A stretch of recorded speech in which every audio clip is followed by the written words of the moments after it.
Orang tua aku tuh bukan orang tua yang punya gitu ya dari kecil, tapi mereka tuh selalu punya prinsip bahwa pendidikan itu memutus mata rantai kemiskinan. Yang pengen aku tekanin kalau teman-teman gerak, ayo gerak, karena kalau kita cuma diem, informasi itu nggak datang, tapi kita yang cari. Usaha dan keinginan teman-teman guru dan teman-teman orang yang bekerja di bidang pendidikan itu sangat penting untuk menambah hasanah edukasi di Indonesia terutama. Halo ya friends, balik lagi ya setelah sekian lama kita podcast lagi. Di sini sudah ada sosok inspiratif bareng aku Laura ya sebagai host. Dan langsung aja kita perkenalkan sosok inspiratif hari ini, Kak Pink. Halo Kak Pink. Halo Laura, halo semua. Boleh Kak Pink sapa dulu ya friends yang ada di. Iya boleh di sini atau di situ. Halo, saya Rosalina Pink Juan, biasa dipanggil Pink. Salam kenal semuanya. Oke, kakak adalah sosok inspiratif award di LPDP juga ya. Dan saat ini sebagai ketua Tanoto Foundation di Kalimantan Timur. Kak boleh dong ceritain ke teman-teman, mungkin belum ada yang tahu apa itu Tanoto Foundation dan mungkin background pendidikan kakak sebelumnya jurusan apa dan LPDP dulu berkuliah di mana. Okay. Silakan Kak Pink. Zaman jebot tapi ya LPDP-nya ya. Kalau sekarang udah mungkin kalau LPDP itu punya namanya persiapan keberangkatan atau PK.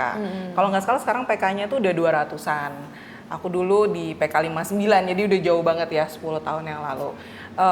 Aku tuh sebenarnya asli Samarinda, lahir dan besar di Samarinda, dan waktu itu berkesempatan pernah ngerasain SD di Tering. Kalau teman-teman ada yang tahu Tering di mana, sekarang Kutai Barat, tapi cuma sampai kelas 4. And then aku pindah ke Samarinda karena orang tua berpindah kerja, SD dan SMP di Samarinda, kemudian SMA. Bukan karena nakal sih ya, lebih karena mungkin sibuk karena kegiatan. Terus papa aku bilang, kayaknya kamu better masuk asrama deh gitu pas SMA-nya. Jadi masuklah di Malang, lalu aku nerusin kuliah di Hubungan Internasional Universitas Parahyangan di Bandung. Lalu habis lulus, aku pulang dulu ke Samarinda tuh kerja. Terus kemudian di tahun 2015 aku lihat ada bukaan untuk beasiswa LPDP pada saat itu. Aku daftar dan lulus, kemudian melanjutkan kuliah S2 di University of Leeds di United Kingdom, ngambil jurusan Global Development sampai dengan 2017. Jadi cuma setahun. Kalau di Inggris tuh kuliah SD cuma 1 tahun. Masternya cuma setahun, setahun ya. betul. Wow, luar biasa. Itu di tahun berapa Kak kalau boleh tahu? Aduh, tahun itu aku masuknya 2016, lulus LPDP di 2015 waktu itu. Jadi proses 2015, kuliah berangkat itu bulan September 2016, aku lulus di September 2017. Dan aku langsung balik ke Indo lagi. Oke, langsung balik untuk mengabdi ke Indonesia lagi. Iya, benar. Oke, sekarang kan sebagai ketua Tanoto di Kalimantan Timur ya. Kalau boleh tahu Tanoto tuh seperti apa sih Kak? Atau Tanoto tuh bergerak di bidang apa gitu? Teman-teman belum tahu. Kalau sekarang memang jabatannya dipercaya sebagai regional lead Tanoto Foundation. Jadi nama regional lead itu berarti aku membawahi dan mensupervisi semua proyek-proyeknya Tanoto Foundation di bawah regional Kalimantan. Nah untuk sekarang di Kalimantan itu kita ada di Kalimantan Timur dan juga Kalimantan Utara di Tanah Tidung. Kemudian ada 2 distrik atau kabupaten kota di Lombok untuk proyek stunting yang sekarang menjadi tanggung jawab saya. Jadi Tanoto Foundation itu adalah yayasan filantropi yang bergerak di bidang pendidikan dan kesehatan, karena kami percaya pendidikan berkualitas itu memperkuat dan mempercepat kesetaraan peluang. Nah, pendidikan yang berkualitas itu juga mulainya dari awal banget, karena kita harus lihat kesehatan dan kesehatan ibu pada saat mengandung, kemudian anak pada saat dia bertumbuh dan berkembang, perkembangan otaknya yang nantinya juga bakal mempunyai efek yang jangka panjang terhadap pendidikannya mereka. Jadi kenapa Tanoto Foundation tuh sekarang di Kalimantan Timur ada 5 distrik, tambah 1 kita ada di IKN juga untuk mencoba memperbaiki dan menambah gitu ya kualitas pendidikan melalui training guru, kepala sekolah, kemudian kita juga bareng sama orang tua untuk memastikan anak-anak di rumah itu mendapatkan stimulasi dan pola asuh yang baik dari orang tuanya. Banyak ya. Jadi soalnya aku sekarang supervisi ada 9 distrik, 9 distrik kabupaten kota gitu ya. Plus di 9 distrik itu kita punya 17 project. 17 project ya Kak? 17 project di tahun ini? Di tahun ini. Tahun lalu ada 14, tahun ini ada 17 project. Bertambah ya, dan fokusnya memang di bidang pendidikan dan juga kesehatan. Nah tadi kan Kakak perjalanan pendidikannya lumayan panjang nih Kak.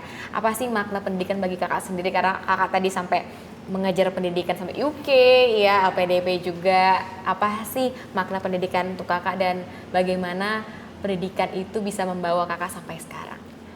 Mungkin kalau aku boleh sharing sedikit ya, orang tua aku tuh bukan orang tua yang punya gitu ya dari kecil, tapi mereka tuh selalu punya prinsip bahwa pendidikan itu memutus mata rantai kemiskinan, dan itu yang selalu ditekanin sama papa aku tuh dulu guru, terus mama aku perawat gitu ya, dan mereka punya kesempatan untuk mengubah nasib mereka, dan itu juga selalu diingatkan ke aku dan ke adik aku gitu, kalau pendidikan itu jadi dasar dan jadi upaya kita sebagai pribadi untuk mengubah hidup kita, terutama memutus mata rantai kemiskinan. Bahkan aku juga merasa punya misi yang sama dengan Tanoto Foundation gitu ya, bahwa pendidikan itu juga memperkuat dan mempercepat kesetaraan peluang. Jadi kalau misalnya kita punya pendidikan yang bagus, punya akses ke pendidikan yang bagus, niscaya nanti kehidupan kita tuh akan jauh lebih baik. Itu yang membuat aku tuh nggak mau berhenti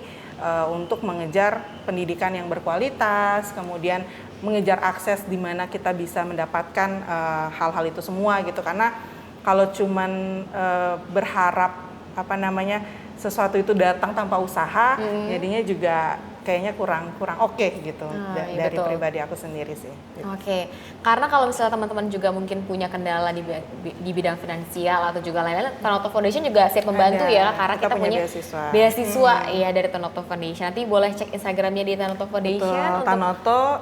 Tanoto Education. Betul, nanti bisa ceknya karena untuk mahasiswa baru ya langsung ya Kak, sampai dengan lulus nanti. Oke. Mungkin aku tambahin sedikit. Jadi kita tuh ada 2 program yang menarik banget sih untuk teman-teman muda nih. Ini kan youth semua nih teman-teman di sini gitu ya. Dari program beasiswa, kita tuh punya beasiswa namanya beasiswa Teladan, dan itu kalau untuk di teman-teman di Kaltim itu yang bisa akses memang baru di Unmul. Karena kita punya kerjasama dengan Unmul, nanti bisa dicek kalau teman-teman yang masih SMA, terus ini udah lolos di Unmul gitu ya, yang ikut ujian kemarin. Nah nanti di bulan Agustus biasanya kita ada buka pendaftaran tuh untuk beasiswa.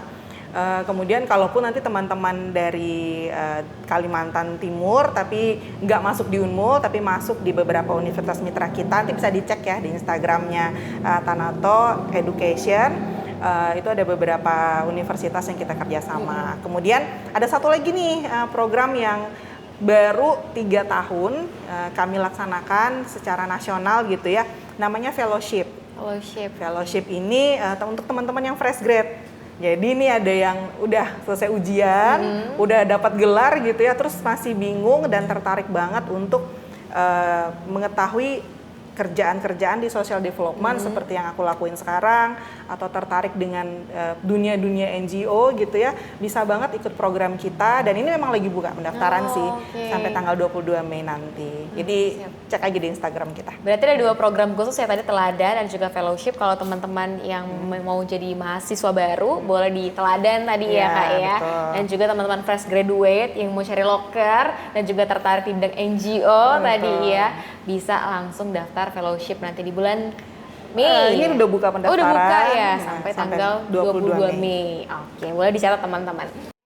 Oke, tadi kan Kaping berasal dari Kaltim ya, asli Kaltim, putri asli Kaltim. Nah, menurut Kaping sendiri yang berkecimpung di dunia pendidikan sampai sekarang, apa sih pendapat Kaping sendiri soal pendidikan di Kalimantan Timur?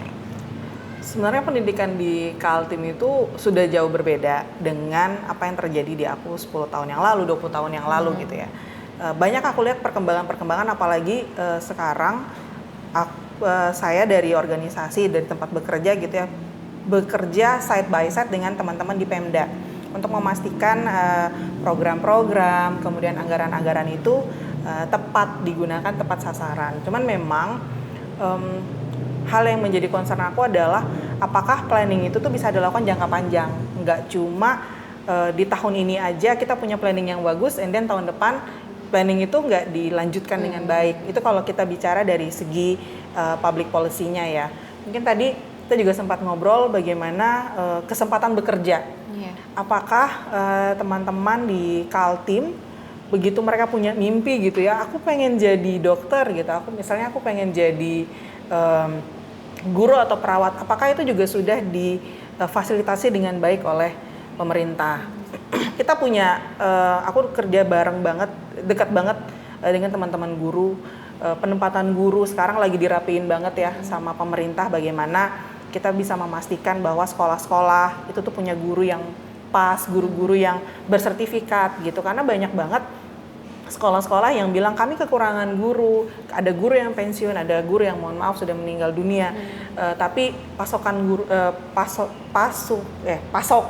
pasokan gurunya itu kurang seperti itu. Nah, seharusnya ke depannya dari segi pendidikan, dari segi memfasilitasi bagaimana pendidikan itu bisa jauh berkualitas, kita harus lihat dulu nih dari awal siapa yang aktor-aktor yang bekerja di pendidikan itu sendiri, terutama apakah guru kita sudah dibekali dengan let's say gaji yang cukup, insentif yang cukup, kemudian apakah guru-guru kita sudah dibekali juga dengan akses peningkatan kualitas mereka dengan baik, sertifikasi guru mereka, karena sekarang kan sarjana pendidikan gak cukup SPD untuk jadi guru, harus ada GR di belakangnya. Yang memastikan bahwa mereka sudah bisa mengajar dengan baik di kelas. Nah, hal-hal seperti itu sekarang sudah mulai difasilitasi nih di nasional dan juga di Kaltim.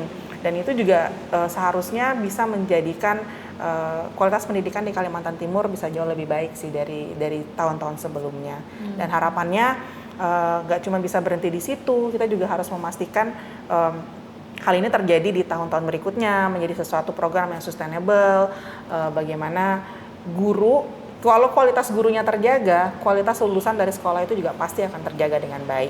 Itu adalah fondasi gitu ya, karena mereka adalah orang-orang yang berjasa untuk menelurkan orang-orang yang sukses nanti ke depannya, seperti ya kita semua teman-teman muda yang ngedengerin video ini juga. Oke, jadi begitu kompleks ya Kak soal pendidikan betul. ini, bahkan tadi sampai tenaga kerja dari guru-gurunya juga harus bersertifikat ya, dan juga tunjangan dan gaji juga tadi harus terpenuhi. Kak, itu kan tadi spesifik soal pendidikan mungkin SD sampai SMA ya.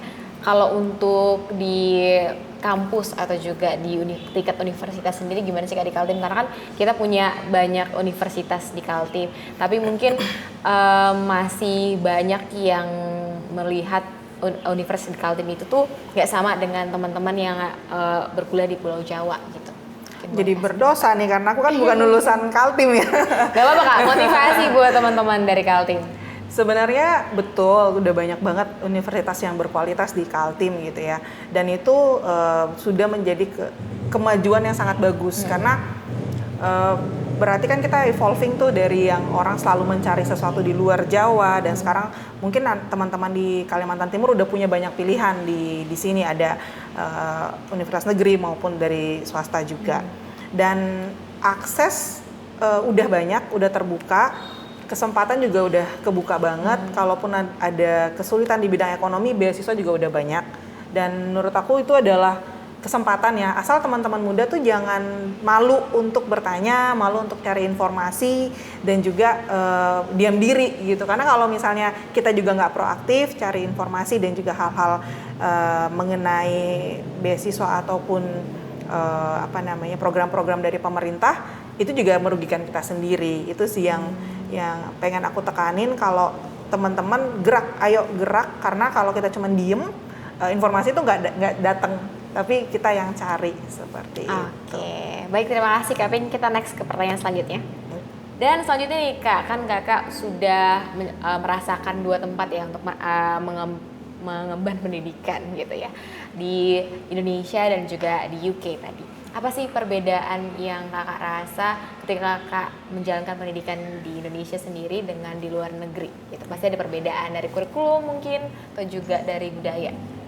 Mungkin aku disclaimer dulu ya, karena ini kan pengalaman aku udah 10 tahun lebih gitu ya untuk kuliah. Tapi sepertinya mungkin teman-teman yang lagi mencari beasiswa atau yang lagi kuliah sekarang pasti relate banget. Secara culture atau budaya gitu ya, kalau kita yang aku rasakan waktu itu di UK, di Leeds waktu itu, aku kenalan dengan banyak orang dari banyak negara, banyak daerah, dan aku juga kenalan dengan mereka, mengenal nggak cuman merekanya sendiri tapi culture-nya mereka seperti apa, bagaimana mereka mengutarakan pendapat di kelas. Itu tuh aku kerasa banget, kayak mungkin juga teman-teman bakal relate sih kalau yang pernah ngerasain punya kesempatan gitu ya ke luar negeri. Kita tuh Indonesia tuh anak-anak mahasiswa atau siswa agak timid tuh apa ya, agak malu gitu kalau misalnya harus mengutarakan pendapatnya di kelas. Jadi misalnya dulu dosen aku sering tanya, kalian udah baca belum sih artikel-artikel? Jadi sebelum masuk kelas, biasanya kami tuh dikasih artikel sama dosennya. Ada ya biasanya 10 sampai 15 artikel atau beberapa chapter buku yang harus kami baca sebelum masuk ke kelas itu. And then nanti sebelum mulai, biasanya dia akan tanya, kalian punya pertanyaan nggak dari artikel ini? Atau sudah ngecek belum silabusnya? Can you explain to me bla bla bla bla gitu. Itu adalah conversation yang selalu terjadi pada saat aku masuk kelas. Kemudian mungkin ini di kampus aku dulu ada beberapa teknik juga.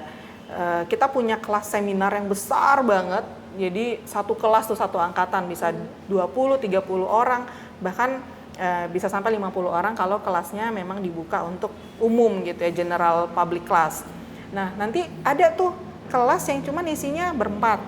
Kelas yang isinya cuman ber-12 misalnya. Jadi 12 dibagi 3 orang per kelompok, kita bisa discuss and then we can argue sama dosennya. Jadi conversation di kelas itu berjalan dengan dua arah gitu, nggak cuman pengajar memberikan sesuatu ke kita, tapi kita juga bisa memberikan sesuatu ke dosennya. Untungnya dulu di kampus aku itu yang waktu S1 ya di Bandung, sebenarnya itu udah tercipta gitu sama teman-teman dosen di sana. Tapi yang memang membedakan pada saat aku SMA sih. SMA tuh kayak masih terima doang gitu ya dari guru, mencatat, lalu melakukan aktivitas cuma satu arah kebanyakan. Tapi sekarang juga aku ngelihat, karena kebetulan kita juga bareng teman-teman guru ya di Tanoto Foundation gitu kan, aku juga bisa melihat bahwa pendidikan Indonesia tuh mulai mencoba bagaimana guru itu bukan menjadi satu-satunya sumber di kelas, tapi ada interaksi antara guru dan juga siswa, dan siswa juga bisa memberikan feedback ke gurunya atau menjadi sumber belajar juga untuk gurunya. Jadi yang paling striking tuh itu di kelas. Yang kedua, resources. Dulu kayaknya kalau sekarang resources sudah di mana-mana ya. Kalau dulu aku ngerasa akses untuk artikel-artikel internasional tuh gampang banget. Sedangkan kalau misalnya pada zaman itu aku bandingin sama teman-teman aku yang kuliahnya di Indonesia, mereka agak kesulitan kalau punya akses ke artikel-artikel ataupun jurnal-jurnal luar negeri. Jadi kadang kita subsidi silang, aku bisa ngasih akses ke mereka atau mendownloadkan artikel seperti itu. Jadi itu sih yang aku kerasa waktu tahun itu ya, perbedaan antara kuliah di luar negeri sama di Indonesia. Dan memang butuh waktu, aku dulu cukup cepat kalibrasinya gitu ya, mungkin 1 bulan udah bisa nyambung, udah bisa tahu stylenya dosen-dosen di sana. Tapi ada juga temen yang mungkin lebih lama gitu kalibrasi atau menyesuaikan dengan cara kuliah di sana seperti itu. Oke, ini menarik sekali ya Kak Pink, karena ya itu tadi kalau misalnya kita mahasiswa biasanya ya takut atau sampai gemetar dulu buat mengutarakan pendapat di kelas, bahkan yang audiensnya biasanya teman-teman kita sendiri gitu. Dan Kak Pink kan sempat selama 1 tahun ya Kak berarti ya di UK. Dan apa sih yang akhirnya membuat Kak Pink itu berpikir untuk kembali mengabdi ke Indonesia? Dan karena kan beberapa kita lihat yang sempat rame di sosial media, ada awardee yang nggak mau pulang atau juga jadinya menetap di sana dan nggak kembali gitu ke Indonesia. Apa pendapat dan juga apa yang membuat Kak Pink kembali lagi ke Indonesia? Kalau pendapat mungkin itu personal preference-nya mereka ya. Tapi kalau dari aku pribadi, di tahun 2015 pada saat aku mendaftar di LPDP, kita kan biasa disuruh bikin studi plan tuh waktu itu, zaman itu gitu ya. Ada studi plan, terus kita disuruh bikin esai gitu ya. Aku dengan sadar dan dengan keputusan yang bulat gitu ya, menulis kalau setelah lulus dari waktu itu aku mendaftar di Leeds dan Edinburgh. Kalau setelah lulus, aku lulus LPDP dan menyelesaikan pendidikanku, aku akan pulang. Nggak cuma ke Indonesia, tapi aku akan pulang ke Kaltim. Karena apa? Ya, I was born and raised di Kalimantan. Aku tahu bagaimana struggle-nya teman-teman aku dan aku sendiri waktu itu, setidaknya untuk mendapatkan akses pendidikan yang lebih baik gitu ya. Karena aku dari kampung, kemudian mungkin aku termasuk orang yang beruntung keluar dari lingkaran itu terlebih dulu dari teman-temanku.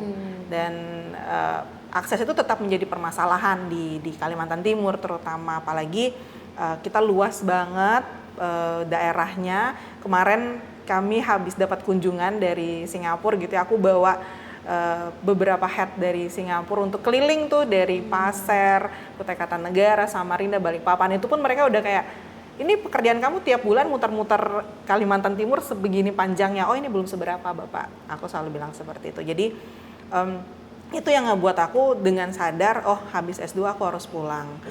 Waktu itu juga nggak kepikiran mau kerja apa di Indonesia, karena di Kalimantan Timur gitu ya, karena concern aku memang di pendidikan. Kemudian waktu itu dunia pendidikan masih sama-sama aja gitu ya, nggak ada yang terlalu berubah. Nah, aku termasuk yang beruntung karena lagi-lagi begitu aku pulang, Tanoto Foundation membuka pekerjaan di regional Kalimantan gitu ya, dan aku langsung bergabung dengan mereka karena kami punya visi dan misi yang sama juga. Mungkin salah satu alasan kenapa banyak teman-teman yang memutuskan nggak pulang gitu ya, selain karena alasan pribadi atau apapun itu dari intrinsiknya mereka, mungkin juga karena lapangan pekerjaan itu belum ada yang cocok di Indonesia. Dan ya itu adalah hal yang nggak bisa kita pungkiri ya, belum lagi situasi Indonesia yang sekarang seperti ini. Kemudian mungkin mereka di sana, I don't speak in their name, but then I will say like if they have a really good opportunity, kayak misalnya mereka kerja di nuklir gitu ya, ternyata di Indonesia belum ada tuh pekerjaan yang cocok dengan mereka, ataupun pada saat mereka kerja di sana sebagai di bisnis internasional, sedangkan di Indonesia mungkin lapangan pekerjaan itu juga tidak inline dengan apa yang mereka pelajari. Nah, itu juga bisa menjadi komitmen mereka juga bisa kurang untuk pulang ke Indonesia. Tapi itu balik lagi ke kesadaran dan komitmen mereka pada saat mereka selesai kuliah, seperti itu. Oke, tapi tetap ya mencintai Indonesia dan juga bawa nama baik Indonesia di negara betul, orang ya Kak. Betul. Oke, tadi kan itu kan Kakak juga sempat mention soal lapangan pekerjaan dan juga lagi-lagi soal perbedaan pendidikan tadi di Indonesia dan juga di luar negeri. Nah, bersama dengan Tanoto Foundation, apa yang Kakak bisa lakukan di sini dan juga bersama dengan Tanoto Foundation untuk mengurangi misalnya kesenjangan pendidikan tadi di area regional Kalimantan Timur berarti ya. Apa yang program yang Kakak lakukan bersama Tanoto Foundation?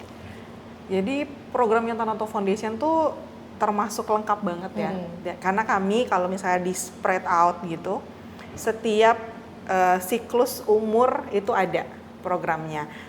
Sekarang kita lagi concern banget di 0 sampai dengan 3 tahun, kemudian kita ada juga program bridging dari 3 sampai 6 tahun, lalu ada program pendidikan dasar yang dimana kita mendampingi teman-teman guru, kepala sekolah dan juga ekosistem sekolah untuk memiliki kualitas guru yang lebih baik dalam pengajarannya di kelas. Kemudian ada juga yang beasiswa tadi dan juga fellowship. Nah, aku mau ngomong yang terkait dengan 0 sampai dengan 3 tahun tadi, ataupun kalau kita nyebutinnya program Early Child Education, di mana kita tuh concern banget bagaimana sih si anak atau seseorang itu tuh bisa bertumbuh dan berkembang sesuai dengan umurnya. Dan itu nggak cuman terjadi pada saat dia udah gede, udah kayak kita sekarang gitu ya.